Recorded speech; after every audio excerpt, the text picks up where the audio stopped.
Bonjour Marie Millot, merci d'être avec nous ici dans ce très beau port de Sucé-sur-Erdre et en plus sur le soleil. Oui, merci de m'avoir fait venir en interview. Il fait super beau. En plus, le cadre est parfait et puis le temps est impeccable. On a des canards qui viennent autour, c'est très bien. Vous venez ici à Sucé-sur-Erdre, Marie, pour nous parler de votre premier album, Before and After, sorti fin 2013, début 2014, je crois, c'est ça ? Voilà, c'est ça. Voilà, j'ai sorti anonymement en décembre 2013. Et puis là, je commence à continuer à pouvoir développer le projet, quoi, sur scène. Sur scène maintenant, puisqu'effectivement vous serez sur scène au TNT à Nantes de mardi 5 mai au jeudi 7 mai à 21h, c'est ça? C'est une aventure. Voilà, c'est ça, ouais. C'est 3 jours de concert. Donc effectivement, c'est un peu le marathon, mais, mais ça va être sympa. Ça va me permettre de pouvoir montrer mes compositions au public. Vous êtes donc chanteuse, pianiste, vous faites de la flûte traversière aussi, et compositrice donc dans un domaine qui est plutôt le jazz et la soul. Voilà, c'est ça. En fait, c'est pas facile de définir un style quand c'est des compositions, mais effectivement, mes influences, elles viennent un peu de ces musiques-là, quoi, principalement. C'est plutôt ça que vous allez nous faire sur scène. Vous êtes originaire du coin, enfin pas du coin ici, mais du département en tout cas, puisque vous êtes de Saint-Nazaire, c'est bien ça? Voilà, je suis d'origine, j'ai grandi à Saint-Nazaire, je suis née à Saint-Nazaire et j'ai grandi à Saint-Nazaire. Et puis maintenant, j'ai une maison, donc je suis un peu entre Nantes, Saint-Nazaire, au centre, un peu centre. Dans le département, en tout cas, vous avez compris quand que la musique pourrait être un mode de vie pour vous? Vous êtes tombé dans le jazz à quel moment en fait? En fait, je fais de la musique depuis que j'ai 8 ans. Donc j'ai commencé par la flûte traversière en conservatoire à Saint-Nazaire. Et en fait, j'ai pas arrêté. Et en fait, je pense que je sais même pas... je crois pas que il y a eu un déclic. Je pense que ça fait très naturellement. Et pour moi, après le lycée, je voulais vraiment faire de la musique. Ça, c'était clair. Mais j'en faisais déjà. À 14 ans, c'est ça? Vous avez commencé à peu près Et à 14 ans, j'ai commencé à chanter, écrire des chansons. Et à 14 ans aussi, j'ai commencé à faire du jazz dans les ateliers de jazz à l'école de musique de Saint-Nazaire. Je fais aussi des standards de jazz avec des amis musiciens qui font du jazz. Donc voilà, j'ai eu l'occasion de jouer ce répertoire-là. Et puis aussi des compositions dans d'autres groupes de musique aussi. De jazz fusion, du funk même quand il y a plus, même du rock, mais je chantais plutôt les ballades. Donc ça c'était très très vieux, mais bon en gros voilà, j'ai fait plusieurs choses mais j'ai choisi plutôt de rester axée dans le jazz qui me tient à cœur. Et puis après les chanteuses aussi de soul, c'est quelque chose qui me parle beaucoup, donc c'est vrai que dans mes chansons j'aime bien aussi aller vers des timbres de voix un peu plus on va dire peps. Qu'il y a peut-être dans le jazz, on est plus peut-être dans quelque chose de très contrôlé, classe, que dans la soul, il y a quelque chose de peut-être de plus rentre dedans, on va dire quoi. Vous étiez improvisatrice de jazz au sein du groupe Tribute to Ella Fitzgerald. Alors je sais pas si vous le faites toujours. Si, toujours. Alors là, on attend que les dates tombent, mais de temps en temps, voilà, quand il y a une possibilité, on fait un standard, on fait un concert, soit pour des mariages, des concerts privés, ou des fois ça arrive s'il y a des petits festivals dans le coin, voilà, de jouer avec ça. Et on interprète surtout des standards qui étaient chantés par Ella Fitzgerald, en fait. Oui. Alors ça veut dire quoi, improvisatrice de jazz? Je me suis posé la question quand j'ai vu ça. En fait, c'est quand on improvise, donc on pratique l'improvisation. Donc au chant, en fait, quand on fait de l'improvisation, c'est avec des onomatopées. Et donc on appelle ça du scat. Alors après, scat, peut-être pour moi ça appartient plus à un certain style de jazz, peut-être le swing, et maintenant on parle plus globalement d'improvisation vocale pour des choses peut-être plus modernes. Voilà. Et puis improvisatrice, parce que je fais aussi de l'improvisation à la flûte traversière, même au piano j'improvise un peu, voilà, juste pour le général quoi finalement. Ouais. Vous avez fait les rendez-vous de l'Erdre aussi, et le festival Jazz Off de la Baule, c'est quelque chose toujours en plus forcément, et puis on est dans le cadre ici ici à Sucé-sur-Erdre où il y a effectivement aussi les rendez-vous de l'Erdre, mais vous c'était à Nantes, hein, c'est ça? Oui, alors on avait fait en fait, là on avait pu participer à la scène Talent Jazz en Loire-Atlantique 2 fois en fait avec mon groupe qui s'appelait à l'époque Doudarima. Je jouais d'ailleurs mes compositions dedans, mais en groupe. Et aussi avec un autre groupe qui s'appelait Jabaz, où là, c'était plus des compositions de jazz fusion par un ami qui s'appelle Sébastien Chauveau. Et il y avait des choses un peu avec des musiques composées rythmiquement. Donc c'était intéressant. Et donc on avait pu, grâce à ça, participer à être sur une scène intéressante, quoi, au rendez-vous de l'Erdre. À la Baule, en fait, plusieurs années de suite, j'ai été invitée pour jouer. Alors c'est dans l'avenue Lajarige en fait, il y a une petite scène qui est mise en fin de matinée et puis ça permet voilà de jouer de la musique et d'animer en parallèle du vrai festival voilà le festival Jazz Off de la Baule, voilà. Et de vous faire plaisir.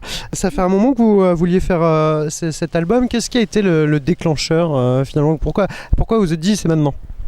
Alors c'est un peu triste le déclencheur parce qu'en fait finalement ça faisait bien 6-7 ans que je voulais faire ce CD. En fait l'idée était venue quand je prenais des cours avec la chanteuse Claudia Solal qui est aussi chanteuse de jazz, improvisatrice, fait beaucoup d'improvisation libre aussi. Et c'est elle qui m'avait dit, j'avais joué mes compositions, elle m'avait dit voilà tu devrais faire un album. Et donc c'était genre en 2000, vers les années 2002 par là. Et donc après bon voilà l'idée restait en tête, il fallait aussi des moyens financiers etc. Et puis j'ai économisé. Il y a eu une année en fait où j'ai eu plusieurs décès dans la même année et en fait il y avait mes 2 grands-mères et une amie qui était très chère en fait qui est morte. C'était un peu surprenant en fait. Et après ça pour leur rendre mémoire aussi je me suis dit ce serait bien de conclure et je m'étais dit bah voilà elle croyait aussi en ce que je pouvais faire et j'avais envie de me dire ok d'y aller et puis de leur rendre mémoire aussi en faisant ce CD. D'ailleurs c'est écrit à la mémoire de ces personnes-là voilà, sur le CD et voilà, c'est ce qui m'a... C'est pas que ça m'a motivée mais je me suis dit il faut arrêter d'attendre, il faut y aller quoi. Cet album Before and After c'est 10 chansons, alors des 10 chansons toutes en anglais. Pourquoi? Et en fait j'écoute déjà beaucoup de musique en anglais donc quand j'ai commencé à composer, naturellement je le faisais en anglais parce que j'écoutais des choses en anglais et puis voilà, en fait j'écrivais des textes, bon au début c'était pas très heureux des fois l'anglais, mais bon je me suis un peu acharnée en me disant bon voilà je trouve que ça sonne bien et puis voilà, puis c'était aussi parce que ça sonne bien et puis ça permet peut-être aussi de faire passer des fois des choses qui sont pas faciles à faire passer dans la langue natale. C'est peut-être ce qu'on devrait faire pour l'Eurovision d'ailleurs, on aura peut-être plus de chances de gagner. Pourquoi avoir, c'était la petite parenthèse, hein, pourquoi avoir choisi ce titre Before and After, même si, qui veut dire avant et après en anglais, même si en écoutant l'album on comprend effectivement pourquoi? Déjà c'est le titre d'une chanson à la base qui s'appelle comme ça et en fait j'ai choisi de donner le titre de la chanson à l'album parce que je trouvais que ça représentait bien ce que j'avais vécu, c'est-à-dire un avant, avec des choses tristes, mais des fois heureuses aussi. Et puis après, par rapport à l'évolution qu'on peut avoir dans la vie. Et puis vivre des épreuves et puis surmonter les épreuves. Et voilà, et c'est vrai que du coup, les chansons qui peuvent naître dans ces différents moments, ils sont bien... ça marque ces événements et du coup dans l'album voilà en prenant les chansons je me suis dit tiens effectivement il y a des choses plus tristes, des choses plus heureuses et voilà j'ai trouvé ça intéressant de faire l'avant, l'après, le passé, le futur, même aussi jouer sur les contrastes dans les émotions aussi dans les ambiances. Des fois le piano peut être avec des accords plutôt heureux, et la mélodie justement l'inverse. J'aime bien jouer aussi là-dessus en fait, que tout soit pas super sombre. Ouais. Ce qui est le cas effectivement dans l'album, hein. Tout n'est pas, c'est pas que c'est pas que sombre en fait, hein. Votre album, oui, c'est ça, c'est la vie en fait finalement, ça retranscrit la vie tout simplement. Bah, c'est la vie, voilà. Je pense que tout le monde a vécu un amour, une perte, même des choses banales, hein, des fois, juste bah voilà, on observe des choses et puis voilà, des fois il y a des choses qui viennent comme ça, voilà. Donc c'est vrai que je pense que c'est des thèmes généraux, mais qui vont, moi personnellement, ça va être sur des histoires précises, donc quand je vais les chanter, ça va me faire penser à ça, mais une autre personne, ça fera peut-être écho à son histoire, à une autre histoire du même style, mais avec différentes images. C'est plus les mêmes paysages, les mêmes décors les mêmes personnages. C'est ça, chacun ressent ce qu'il veut finalement avec la musique, mais en tout cas dans cet album on se promène dans différentes émotions, on l'a dit, la tristesse, la joie, la douleur, l'espoir, c'est ça, c'est comme dans la vie, hein, qu'un album basé sur l'émotion. Sur scène, on va le répéter, mais c'est vous et le piano uniquement. Est-ce que c'est pas une façon d'exprimer finalement avec vous seul et le piano seul des choses plus profondes, et puis finalement d'avoir une totale liberté, quoi? Bah, en tout cas, c'est ce que je recherche. C'est vrai que j'ai pu faire l'expérience de jouer en groupe mes compositions.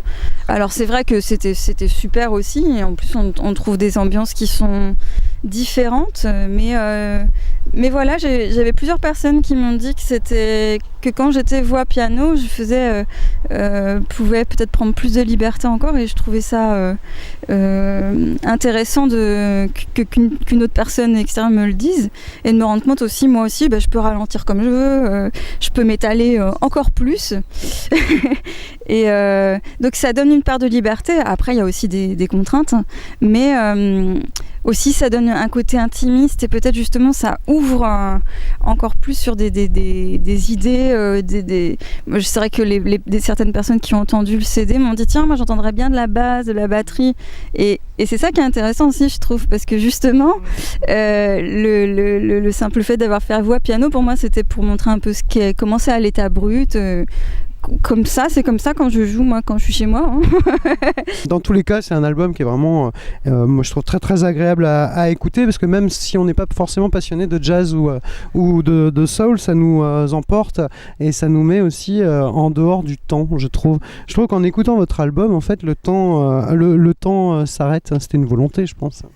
Alors, c'est pas prémédité, mais c'est vrai qu'il y a plusieurs personnes qui effectivement disent bah voilà, après on lâche l'esprit et puis on écoute juste, mais je crois que quand moi je compose, justement, c'est c'est vrai qu'il y a pas mal de chansons dessus que j'ai composées suite à des événements qui étaient importants. Du coup, c'est vrai que composer pour moi c'était une manière d'apaiser ces sentiments-là, et de laisser partir ces émotions-là. Donc du coup, quelque part aussi, je pense que voilà, chercher aussi des sonorités qui permettent justement de se tranquilliser, voilà, ou alors même d'exprimer un truc, mais de lâcher quelque chose, en tout cas, que ce soit positif ou négatif. Ma préférée, c'est If You Need Me Now, où on a une influence, moi je trouve que c'est la seule chanson, il me semble, où il y a cette influence-là, indie.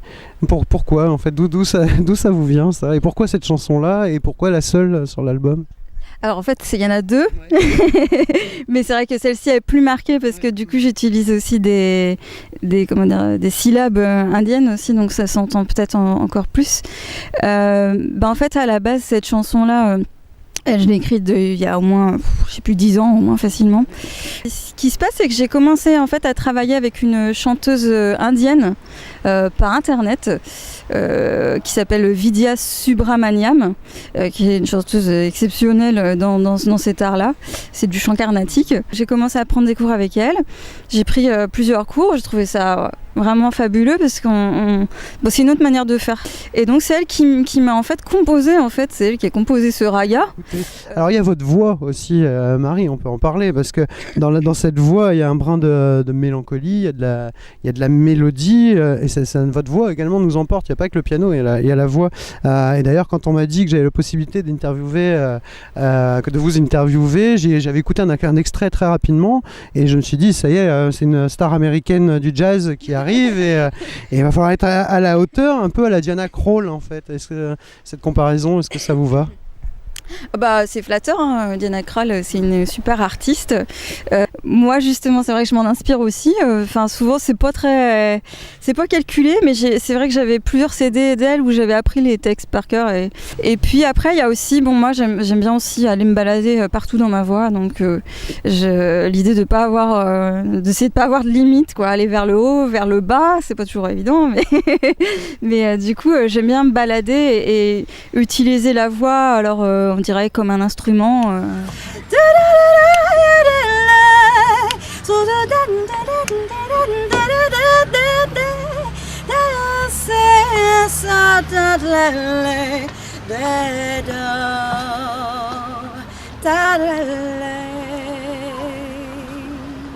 fois, on n'a pas toujours envie de faire un truc doux et classe. Des fois, on a envie d'exploser un peu. Et voilà, c'est pour ça que du coup, il y a différents univers. Est-ce que ça peut perdre? Je sais pas.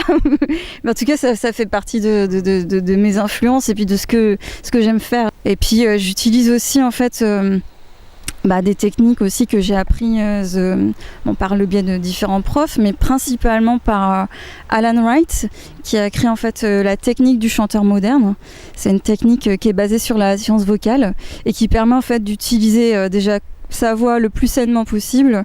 Et après, on a plein d'outils esthétiques qui permettent justement de faire sonner la voix jazz, soul, rock, lyrique. On peut aller partout. Donc du coup, c'est d'avoir appris à faire ça, ça me permet aussi de prendre ce que je veux et de mélanger tout ça.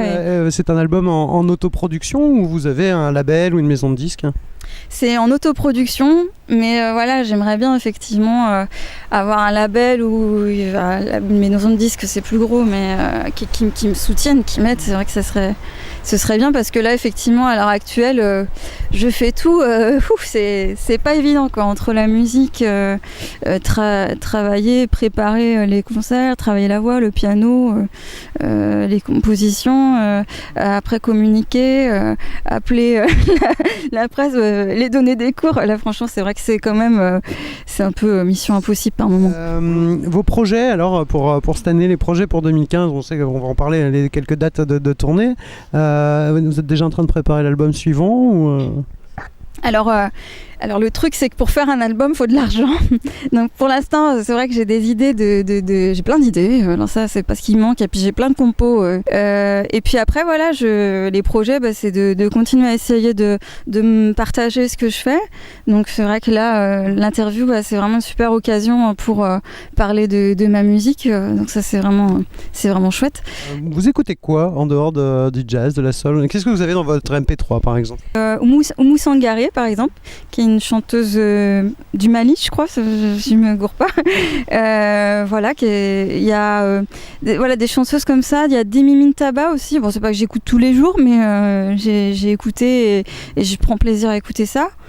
C'est vrai que par rapport aux cours que je donne, je suis aussi amenée à écouter beaucoup de musique actuelle, donc Christina Aguilera, Beyoncé, même du rock, Led Zeppelin, je sais pas, un petit AC/DC. Voilà, un petit AC/DC. J'ai même pour pratiquer les saturations, c'est l'idéal. Alors, je vais rappeler quelques dates pour nos téléspectateurs, Marie.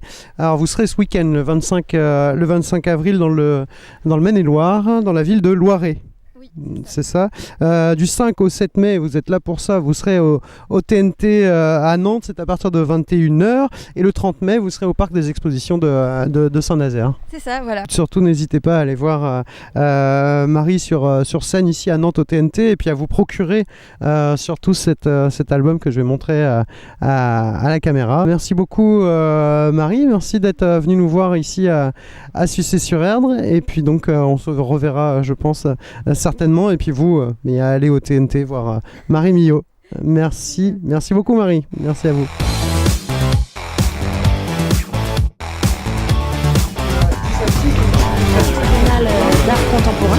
Donc c'est un lieu qui a plusieurs missions.